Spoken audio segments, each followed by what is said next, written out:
things between Canada and the U.S. are going great. If this deal goes through, we will be the 51st state, am I right? You will never own Canada, you mango MAGA clown face. You even think about reaching over the Saskatchewan border and grabbing us by the Regina? You'll be sucking your Big Mac combos through a straw. Beyond Canada's comedians, it's a wonderful order. It's a beautiful order. Elected officials like Manitoba's premier are also getting in on the action of mocking our ridiculous president.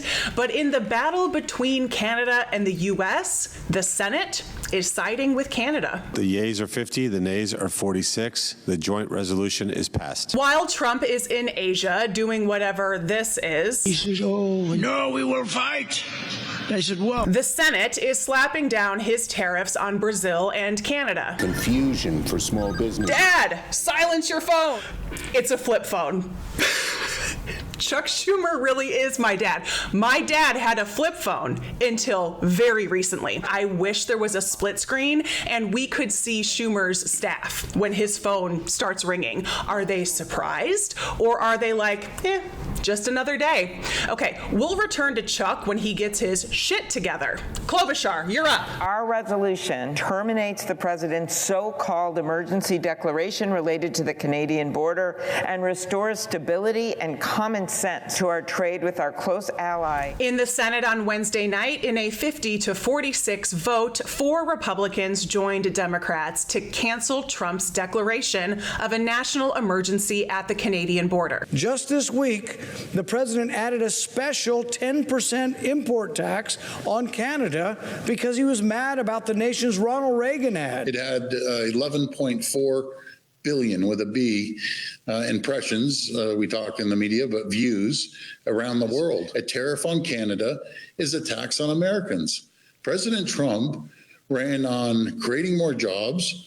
We've seen 5 consecutive months. Manufacturing jobs are down. We've seen inflation go up. That's not what President Trump ran on. That's the emergency. Trump's feelings got hurt, so he expanded the tariffs against Canada.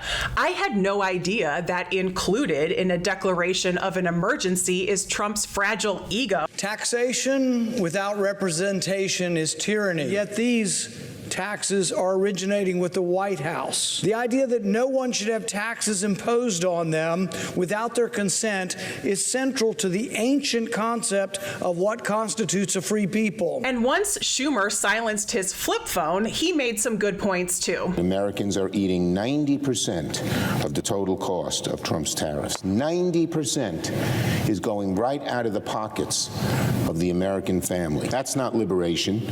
It's a national sales tax. That's what these tariffs are. Allowing taxes to be levied, doubled, tripled, and then one day perhaps forgiven is a recipe for chaos. The tariffs are implemented, the tariffs are canceled, the tariffs are delayed, the tariff rate changes daily. The game on, game off chaos of Trump's tariffs have dominated U.S. foreign policy throughout 2025. And the mechanism Trump is using to impose these tariffs is a fabricated national emergency at the Canadian border. The president created what I call a fake Canadian emergency to justify these across the board 10 and 25% tariffs. And so we're starting to see Republicans willing to say, hold on a second, these tariffs against Canada, our number one trade partner, an ally and friend, make absolutely no sense. Trump's reasoning for levying tariffs against Canada are just as flimsy and personal as his reason for levying them against Brazil. The president releasing a letter announcing a 50% tariff on imports from Brazil starting August 1st. Mr. Trump specifically pointing to the ongoing prosecution of one of his longtime allies, Brazil's former president Jair Bolsonaro. A show of support for the far-right politician who's been barred for running for office in Brazil this decade and is facing charges for an alleged coup to overturn his 2022 election loss, which he denies.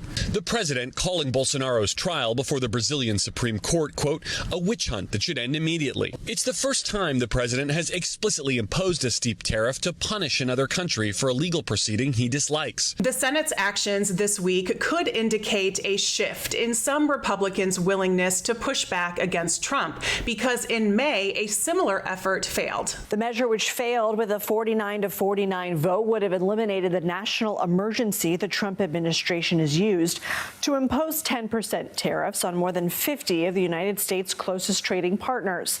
CBS News congressional reporter Corinne Straight joins us now on the phone. Corinne, what happened and where does this go from here? Yeah, Lindsay, essentially what we saw was a deadlock. It was 49-49, the final vote. And ultimately, though, this would have been more toothless and more of a symbolic resolution, considering House Republicans are not in line with this movement to stymie the president's tariff powers, even though that is a power originally vested into Congress. But the Constitution commands that taxation legislation originate in the House of Representatives. This is the only issue that specifically has to originate not only in Congress, but in one specific house. Our founders thought that the House of Representatives, elected every 2 years, were closer to the people. Senator Paul's reminder of how the founders intended tariffs to be imposed is a really good one. Republicans have control of the House, so if Trump wants tariffs, why don't they just introduce tariffs?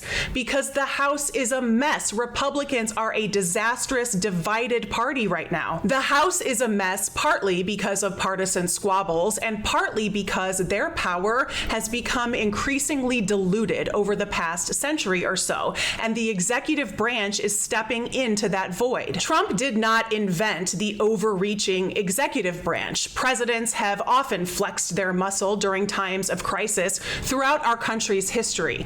But since September 11th, 2001, the power of the executive has been increasingly expanding with each president. The power of the executive order is a practice that was ripe for exploitation by an egomaniac like Trump. And we have to look at some of the structural deficiencies that exist within Congress to fully understand it. Did you know that we have 435 members of the U.S. House because of an action that Congress took almost 100 years ago? In 1929, Congress passed the Permanent Apportionment Act that established 435 as the magic number of representatives in the U.S. House.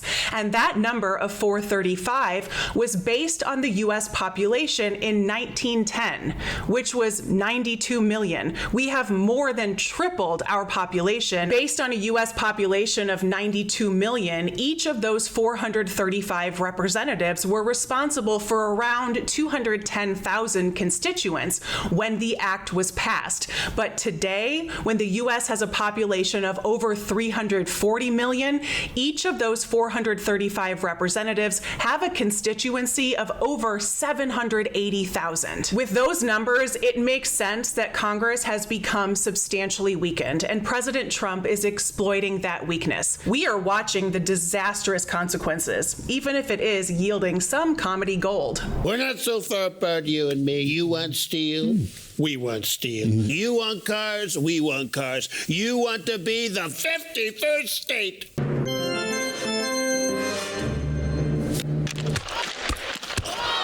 Make sure you subscribe to Really American and share this video with someone in your life. Let's keep the conversation going. For Really American Media, I am Corinne Straight. Thank you so much for watching. I'll see y'all next time.